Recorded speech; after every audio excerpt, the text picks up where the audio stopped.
Bonjour, dans cette vidéo, nous allons parler de la personnalisation de l'historique patient, c'est-à-dire personnaliser l'affichage de cet historique. Donc, dans une précédente vidéo, j'avais présenté comment était organisé le dossier patient et j'avais évoqué cette possibilité. Donc, prenons un dossier patient au hasard. Donc, j'ai mon historique médical. Je peux voir que dans cet historique, voilà, j'ai un certain nombre d'éléments, des feuilles de soins, des scans, voilà, qui me remplissent bien l'historique.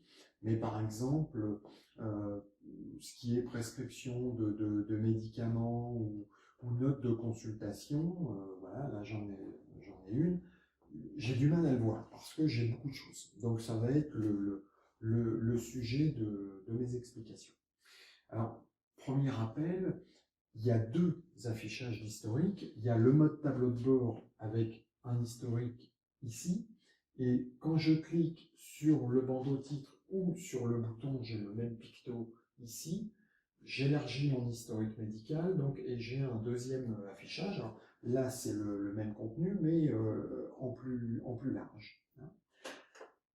Et donc, je peux personnaliser ces deux affichages. Alors, en l'occurrence, la personnalisation se fait quand je suis ici en mode complet. J'ai un bouton « Filtrer les éléments ». Alors, là, dans cette rubrique, je retrouve tous les éléments qui peuvent être affichés dans un dossier patient. Et donc, j'ai deux parties. J'ai donc tableau de bord, historique, médical. Donc, le tableau de bord, c'est l'historique résumé sur la colonne de gauche, et l'historique médical, c'est quand il est en complet. Alors, ce que je peux faire ici, c'est quand je suis en mode tableau de bord, c'est éventuellement ne laisser d'afficher, par exemple, que les ordonnances et les fiches d'observation. Donc, j'ai fait cette sélection, je valide, voilà. Et donc, quand je reviens là, tout de suite, j'ai un historique médical qui est beaucoup plus parlant parce qu'il a été débarrassé de beaucoup d'éléments. Alors, dans certains cas, j'ai des pictos qui apparaissent parce qu'à la date, j'ai un élément de ce type-là, mais il n'est pas listé là. Hein, j'ai juste le picto. Mais donc, en termes de rédactionnel, tout de suite, je vais avoir une meilleure lisibilité. Maintenant, si je reviens ici, j'ai à nouveau tout le contenu. Par contre, il y a alors, plusieurs choses que je peux faire. Premièrement, il y a des éléments qui ne sont pas forcément pertinents dans cet affichage. Notamment, vous avez tout ce qui est scan, hein, le petit trombone. Vous avez une rubrique pour ça dans le dossier patient qui vous présente la liste de toutes les pièces jointes, donc que ce soit des scans ou des choses reçues par mail, triées par date, hein, les plus récents en haut, avec l'intitulé, et vous pouvez directement visualiser un de ces documents.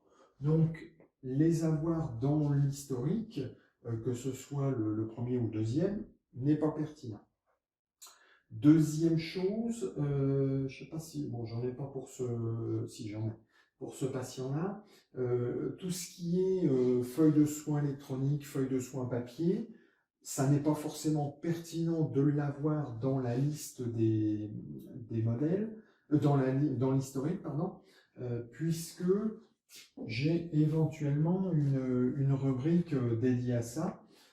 Donc, bon, ma foi, si je veux consulter l'historique, savoir est-ce que le patient a un impayé, je peux éventuellement le visualiser là. Enfin, toujours est-il que c'est certain que dans ce mode-là, ça n'a aucun intérêt. Après, on peut éventuellement décider de le laisser là. Ça, c'est un autre choix. Alors après, il y a un autre aspect. Alors, je vais prendre ça. Ouais, on va le mettre comme ça. Vous avez, voilà, par exemple, là, sur les courriers, les documents, les certificats. Voilà, sur ces éléments-là, courrier, documents, hein, ces éléments-là, certificats médicaux, même compte rendu d'ailleurs, courrier, documents, tout ça, ce sont des éléments de type traitement de texte. Et vous voyez que sur ces éléments-là, on a un petit curseur là que l'on peut allumer, hein. Alors soit il est bleu clair, soit il est un peu plus bleu foncé. Et sur d'autres types d'éléments, il est en gris. Alors il est en gris parce que ici l'élément n'est pas sélectionné.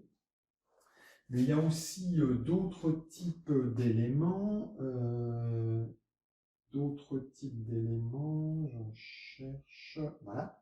Les fiches d'observation et les ordonnances de médicaments. Je ne peux pas cliquer. Alors, à quoi sert ce petit curseur? Ça sert donc à afficher le détail. Ça veut dire que pour ce qui est de mes courriers, comptes rendus, certificats, documents, si j'allume ce curseur, eh bien, dans l'historique, les éléments vont être affichés en entier. C'est-à-dire que, voilà, là par exemple, j'ai un document, et bien le document, j'ai pas juste le titre du document, j'ai le document en lui-même. D'accord? C'est ce qui fait que ici, les observations et les ordonnances, on a toujours le détail. Parce que juste avoir un titre pour dire on a noté le 2-10 une observation, ça n'a pas d'intérêt. Ce qui est intéressant, c'est de lire l'observation. Donc là, pour des raisons logiques,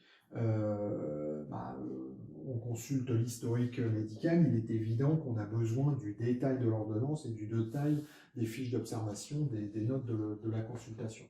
Pour les courriers, ça peut être pertinent ou pas. En fait, on peut, quand on est sur un élément de l'historique, on peut très bien soit l'avoir comme ça, soit aller cliquer sur le document pour le lire. Il faut savoir d'ailleurs, au même titre que j'indiquais que certains éléments sont disponibles à part, donc c'est le cas des pièces jointes, c'est le cas des analyses de labo. On peut les lister dans l'historique, mais on a une rubrique dédiée à ça, donc c'est pas forcément pertinent de les avoir dans l'historique. C'est un peu comme les, bon là j'en ai pas, mais c'est un peu comme les pièces jointes. Elles seront triées par date avec leurs intitulés. Je pourrais cliquer dessus pour les visualiser. Il faut savoir que dans une autre vidéo, je parlais de la personnalisation du tableau de bord, c'est-à-dire comment choisir les pavés et les boutons que j'aurais d'afficher. Eh bien, je peux ici avoir des boutons dédiés au courrier, par exemple. Alors, on va le faire la manip tout de suite. Hop, voilà, je suis sur mon tableau de bord. Je vais mettre le bouton courrier, je vais mettre le bouton document. Voilà. Toc, je retourne là. Il a actualisé là mes boutons directement. Et donc, si je clique sur courrier, j'ai la liste de mes courriers et je peux les lire très rapidement en faisant ça, afficher tous les contenus. Et là, mes courriers se déplient et je peux directement les lire. Pareil pour les documents. Voilà. Je fais afficher tous les contenus. Et là, voilà, j'ai tous mes documents qui apparaissent à la suite. Donc, voilà, pour les courriers, les documents, les comptes rendus, etc., ça peut être beaucoup plus pertinent d'avoir ces boutons-là plutôt que de les avoir dans l'historique. Voilà. Donc, il faut vraiment, pour avoir un dossier patient qui soit confortable et agréable à utiliser, vraiment faire ses choix et décider de ce que l'on affiche ou pas. Sachant que, par défaut, on est, donc quand on est en mode quand on est en mode complet, je vais y arriver, excusez-moi, quand on est en mode, voilà, là on est sur le tableau de bord, on clique sur historique médical, donc on a notre historique médical au complet. Par défaut, on est en mode tous. Donc si j'avais décoché des choses et masqué des choses, je pourrais quand même les faire apparaître. Par exemple, je veux visualiser les pièces jointes, voilà, je déroule la liste, je choisis pièces jointes, et même si dans mon filtrage, elles n'en faisaient pas partie, elles vont apparaître parce que le filtrage agit sur le mode tous. Hein. Donc là, je retrouve la totalité des items qui sont disponibles, même si je les ai filtrés. Donc c'est pour ça qu'il ne faut vraiment pas se priver d'épurer son historique pour qu'il soit plus agréable à lire. Et quand on a vraiment besoin de quelque chose, on peut le retrouver de toute façon. Et alors, une dernière chose à vous montrer.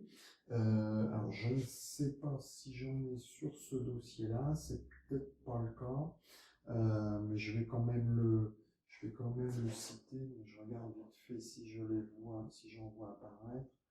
Non, a priori, ça n'est pas le cas, mais c'est pas grave, on va en faire la démonstration. Il y a une dernière chose, vous avez la notion de filtrer par tag.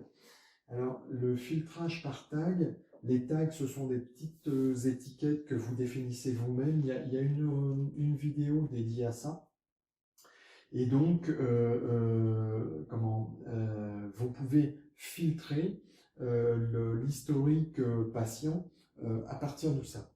Donc, si vous avez tagué des ordonnances, des observations, par exemple avec le tag diabète, parce que c'est un patient diabétique, eh bien, en demandant à filtrer par tag, donc vous êtes dans cet historique médical, vous cliquez sur filtrer par tag, vous activez le tag, et bien là, ne restera dans l'historique que ce qui a cette étiquette-là. Ce qui permet donc, bon alors là, mon exemple est un peu bidon parce que je n'ai pas d'éléments, mais ça vous permet du coup de faire apparaître un historique patient thématique, ce qui peut être intéressant quand on a un patient en affection de longue durée. Ça peut être intéressant d'avoir l'historique spécifique à cette ALD et dedans savoir qu'il a eu un rhume, une petite angine, voilà, éventuellement on peut vouloir masquer ça. Donc les tags sont aussi très utiles à ce niveau-là. Voilà, donc je pense qu'on a fait un tour assez complet de la personnalisation de l'historique patient. Merci de votre attention.